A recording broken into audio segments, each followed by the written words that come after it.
គ្នាយើងណាដឹងជួយប្រាប់ខ្ញុំផងបើមាន account ខ្ញុំចង់វិញអ្នកគ្នាមិនល្វែតំ700ទីនេះយើងមិនចឹងហើយហើយមានអាដានេះទៀតអាដានេះខ្ញុំយកមកមិញហ្នឹងអានេះ account ខ្ញុំមកគ្នាយើងហើយមើលនេះវាមានអាស៊ីគេស្លាប់តិចនេះអាហ្នឹងគេជួយប្រាប់តិចមើលឥ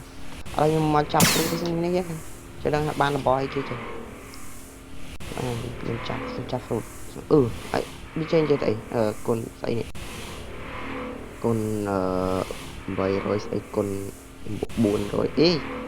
4000គុណ4968អត់យល់តែខ្ញុំចាប់ fruit មួយហ្នឹងមកលងនេះអត់ចង់នេះ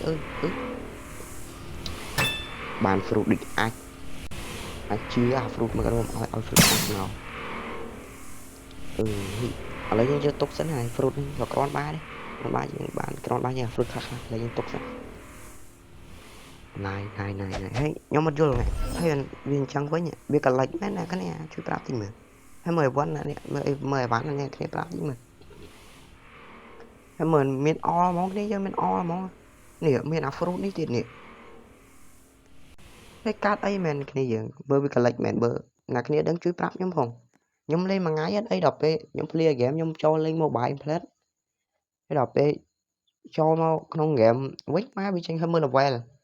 មួយហើយដល់ពេលនេះមានតែម៉ាហ្នឹងមានឈាម0ទាំងអស់មាន1ទាំងអស់ខ្ញុំអត់យល់ទេគ្នាយើងជួយប្រាប់តិចមើលវាមិនម្នាក់គ្នាណាធ្លាប់ជួបអីខមមិនប្រាប់ខ្ញុំហ្មងខ្ញុំមិនដឹងថាវាកាត់អីទេហ្នឹងហើយអ្នកគ្នាចឹងថាវាអេមដែរវារបស់ច្រើនតែខ្ញុំថាខ្ញុំអត់ចូលចិត្តទេខ្ញុំចង់បាន account ខ្ញុំវិញហើយដំរីខ្ញុំនឹងបាត់អស់ link fruit ខ្ញុំបាត់អស់ link អញ្ចឹងវីដេអូខ្ញុំមានតែប៉ុណ្្នឹងទេបាយបាយ